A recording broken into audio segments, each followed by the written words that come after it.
নমস্কার, নিউজ 18 বাংলায় আপনাদের সকলকে স্বাগত। প্রিয়াঙ্কা রয়েছি আপনাদের সঙ্গে। ভবানীপুরের দিকে নজর রাখতে হচ্ছে। ভবানীপুরে রামনবমীর মিছিল, আর যে মিছিলে বিজেপি প্রার্থী শুভেন্দু অধিকারী। পদ্মপুকুর থেকে সেই মিছিল শুরু হয়, এলগিন রোড হয়ে হাজরা মোড়ে সেই মিছিল শেষ হয়। ছবি দেখাচ্ছি আপনাদের। ভবানীপুরে রামনবমীর মিছিল, রামনবমীর মিছিলে বিজেপি প্রার্থী শুভেন্দু অধিকারী। পদ্মপুকুর থেকে এলগিন রোড হয়ে হাজরা মোড়ে শেষ হয় সেই মিছিল। ভোটের বাংলায় রামনবমীর মিছিল, ভবানীপুরে রামনবমীর মিছিল। রামনবমীর মিছিলে বিজেপি প্রার্থী শুভেন্দু অধিকারী। পদ্মপুকুর থেকে মিছিল শুরু হয়েছে এবং সেই মিছিল পদ্মপুকুর থেকে এগিয়ে এলগিন রোড হয়ে হাজরা মোড়ে শেষ হয়।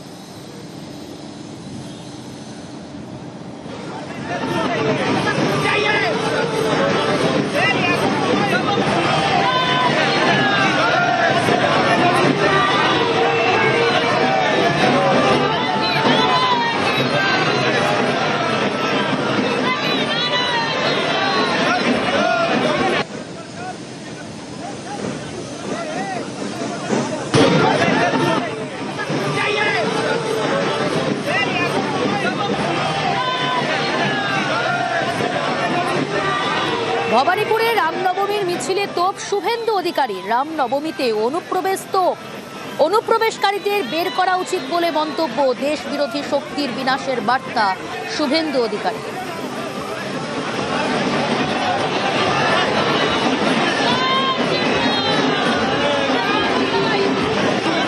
রামনবমীতে অনুপ্রবেশ তোপ, কি বললেন শুভেন্দু অধিকারী, শুনুন।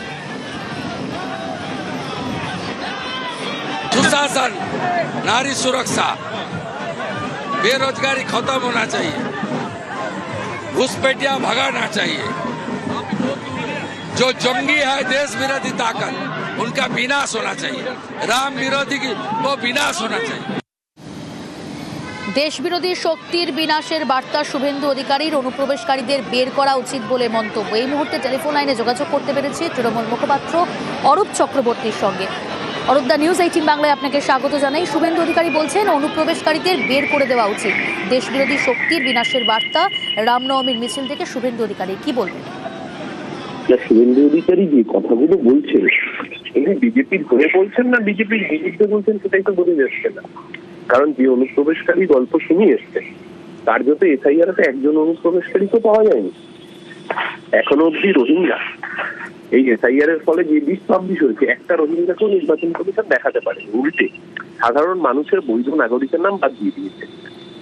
আর তার থেকে বড় কথা, দেশ বিরোধী শক্তি কারা?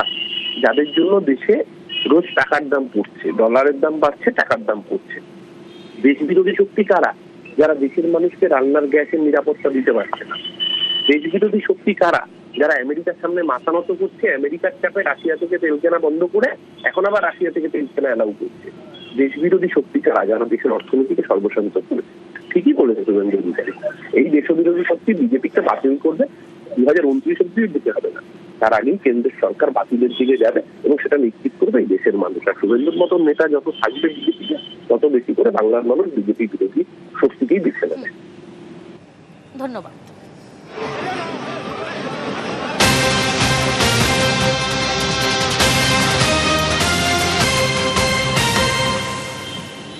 নিউ টাউনের দিকে নজর রাখতে হচ্ছে। নিউ টাউনে রামনবমীর মিছিলে উত্তেজনা পরিস্থিতি, পুলিশের সঙ্গে পদ্মকর্মীদের বচসা।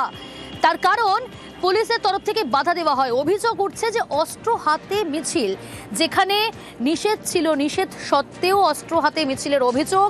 বাধা দেওয়ায় পুলিশ পদ্মপ্রার্থীর তর্কাতর্কি এবং পদ্মকর্মীদের মধ্যে সেখানে তারা বচসায় জড়িয়ে পড়েন পুলিশের সঙ্গে। অনুপ রয়েছে আমার সঙ্গে। অনুপ, কেন এই পরিস্থিতি তৈরি হলো? রাম মন্দির থেকে রামনবমীর যে মিছিল বের হওয়ার কথা ছিল, তার আগে যখন অস্ত্র পুজো করা হবে, সেই সময় বিজেপির পক্ষ থেকে একজন বিজেপি কর্মী যখন সেই অস্ত্র নিয়ে রাম মন্দিরের মধ্যে যাচ্ছিল, সেই সময় পুলিশের পক্ষ থেকে তাকে কিন্তু আটক করার চেষ্টা, মিছিলটাকে আটকানো হয়। এটা বলা হয় কোনোভাবে মিছিলে অস্ত্র ব্যবহার করা যাবে না। সেই সময় বিজেপি প্রার্থী নিউ টাউন বিধানসভা কেন্দ্রের পীযূষ কাউরিয়া জানান, তারা অস্ত্র নিয়ে মিছিল করতে চান না, তারা শুধুমাত্র রীতি মেনে অস্ত্র পুজো করে তারপরে মিছিল শুরু করবে। সেক্ষেত্রে পুলিশ যখন বাধা দেয়, পুলিশের সঙ্গে রীতিমতো ধস্তাধস্তি ধস্তাধস্তি পরিস্থিতি হয়, প্রথমে তর্কতর্কি পরিস্থিতি হয়, পরবর্তী ক্ষেত্রে দেখা যায় বিজেপি কর্মী সমর্থক তারা কিন্তু সেই অস্ত্র নিয়ে মন্দিরের মধ্যে প্রবেশ করে এবং সেখানে কিন্তু অস্ত্র পুজো করে। বিজেপি প্রার্থী জানান কোন রকম মিছিলে তারা অস্ত্র নিয়ে যাবে না, এমনটা আগেই বলা ছিল। পুলিশের পক্ষ থেকে কোনো জিনিস না জিজ্ঞাসা করেই কিন্তু একেবারে সঙ্গে সঙ্গে সেই বিজেপি কর্মী তাকে আটকানো হয় এবং মিছিল আটকানোর চেষ্টা করা হয়, যা নিয়ে বচসা সূত্রপাত হয়। এর পরবর্তী ক্ষেত্রে দীর্ঘ সময় বচসা ধস্তাধস্তির পরে মিছিল পুজো দেওয়ার পরে মিছিল ইতিমধ্যে শুরু হয় এবং নিউ টাউন রাম মন্দির থেকে ভিআইপি রোড হয়ে ইতিমধ্যেই মিছিল জোড়া মন্দিরের কাছে এবং পৌঁছেছে কৃষ্ণপুর হয়ে পরবর্তী দমদমের দিকে মিছিল রওনা দেবে। এই রামনবমীর মিছিল, সেই মিছিল শুরুর আগেই কিন্তু এই অস্ত্র পুজো নিয়ে কিন্তু একেবারে ধস্তাধস্তি কাণ্ড হয়, পুলিশের সঙ্গে তর্কতর্কি হয়। পরবর্তী ক্ষেত্রে পুলিশের সঙ্গে কথা বলার পরে অস্ত্র মিছিল ছাড়াই কিন্তু দেখা যায় এই মিছিল ইতিমধ্যেই পুজো দেওয়ার পরে রওনা দিয়ে বিজেপি প্রার্থীর পক্ষ থেকে দাবি করা হচ্ছে কোন রকম অস্ত্র মিছিল কিন্তু সেখানে হওয়ার কথা ছিল না।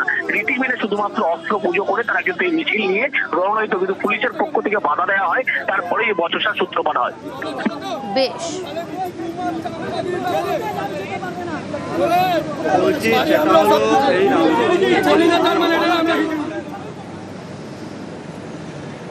নিউ টাউনের পর এবার নজর রাখি হাওড়ার দিকে। হাওড়াতে সেখানেও রামনবমীর মিছিল এবং সেই মিছিল কাজীপাড়া থেকে শুরু হয়। কাজীপাড়া থেকে মিছিল শুরু হয়ে হাওড়া ময়দান পর্যন্ত মিছিল শেষ হয়, অর্থাৎ হাওড়া ময়দানে গিয়ে মিছিল শেষ হয়। মিছিলে 500-র বেশি নয়, শুধু প্রতীকী অস্ত্র নিয়েই মিছিলের অনুমতি হাইকোর্টের, আদালতের নির্দেশ মেনেই হাওড়ায় মিছিল হয়। কি ছবি ছিল জানার চেষ্টা করব, দেবাশিস রয়েছে আর ডিটেল জানাবে দেবাশিস। দেখো, আমরা জানি যে অঞ্জনী পুত্র সেনার তরফ থেকে কিন্তু দীর্ঘদিন ধরে এই এলাকা দিয়ে মিছিল করা হতো, কিন্তু 2-3 বছর আগে যে পরপর 2 বছর যে অপ্রীতিকর ঘটনা ঘটে, সেই ঘটনার পর থেকে কিন্তু কার্যত পুলিশের তরফ থেকে কোনো রকম কোনো অনুমতি দেওয়া হয়নি। ফলে এবছরও কিন্তু একই রকম ভাবে বাধা সৃষ্টি হয় পুলিশি অনুমতি ছাড়া।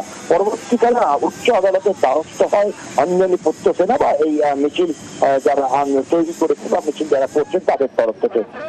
উচ্চ আদালতের নির্দেশ মেনেই কিন্তু সেই মিছিল আপাতত শুরু হয়েছে শিবপুর কাজীপাড়া অঞ্চল থেকে, যেটি শেষ হবে হাওড়া ময়দান এবং জিটি রোড। এখানে মূলত এই জিটি রোড দিয়ে মিছিল করাতেই কিন্তু পুলিশের একটা বাধা প্রথম থেকেই চলছিল।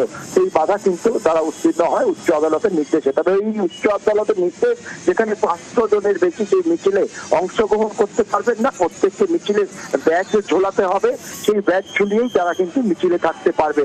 অন্যদিকে কোনো রকম কোনো অস্ত্র ব্যবহার করা যাবে না, শুধুমাত্র প্রতীকীর অস্ত্র সেগুলিকে ব্যবহার করা হবে। কার্যত উচ্চ আদালতের নির্দেশে কঠোর পুলিশি নিরাপত্তার মাধ্যমে সেই শোভাযাত্রা, রামনবমীর শোভাযাত্রা, তা কিন্তু শিবপুর কাজীপাড়া সহ যে জিটি রোডের যে জায়গা অর্থাৎ প্রিএম বস্তি, খামডিপো সহ ক্রস করে সেই মিছিল কিন্তু ময়দানের দিকে এগোচ্ছে।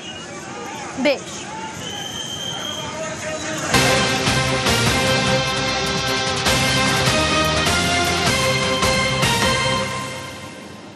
আর এই রামনবমীতেই বাড়তি সতর্ক নির্বাচন কমিশন। 3 দিন, রামনবমীর 3 দিন বিশেষ কয়েকটি জায়গায়, কয়েকটি এলাকায় কেন্দ্রীয় বাহিনী মোতায়েন। কোন কোন এলাকা জানার চেষ্টা করব। সোমরাজ রয়েছে, তবে তার আগে আরও একবার জানাই, রামনবমীতে বাড়তি সতর্ক কমিশন, অশান্তি এড়াতে নির্দিষ্ট এলাকায় কেন্দ্রীয় বাহিনী মোতায়েন। কোন কোন এলাকা ডিটেল জানাবে সোমরাজ রয়েছে আমার সঙ্গে। সোমরাজ, দেখো, রামনবমীকে কেন্দ্র করে বাড়তি সতর্ক নির্বাচন কমিশন বেশ কিছু এলাকায় কেন্দ্রীয় বাহিনী মোতায়েন করার সিদ্ধান্ত নিয়েছে নির্বাচন কমিশন। যেটা কমিশন সূত্রে জানা যাচ্ছে, চন্দননগর পুলিশ কমিশনারেটের অধীনে 2 কোম্পানি সিআরপিএফ, হাওড়া পুলিশ কমিশনারেটের অধীনে 1 company CRPF, Asansol Durgapur police কমিশনারেটের অধীনে 1 কোম্পানি সিআরপিএফ এবং মালদায় 1 কোম্পানি সিআরপিএফ মোতায়েনের সিদ্ধান্ত নেওয়া হয়েছে।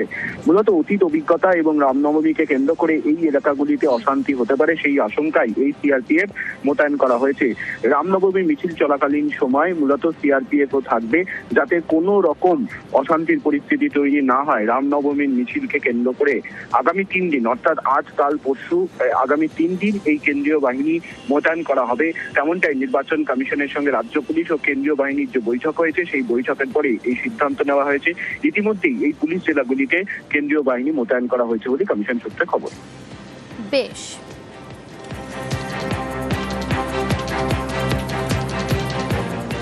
রামনবমীর শুভেচ্ছা মমতা বন্দ্যোপাধ্যায়। এক্স পোস্টে তিনি শুভেচ্ছা জানিয়েছেন, একই সঙ্গে শান্তি সম্প্রীতি বজায় রাখার বার্তা দিয়েছেন মমতা বন্দ্যোপাধ্যায়। রামনবমীর শুভেচ্ছা মমতা বন্দ্যোপাধ্যায়, শান্তি বজায় রেখে রামনবমী পালনের আবেদন মুখ্যমন্ত্রী।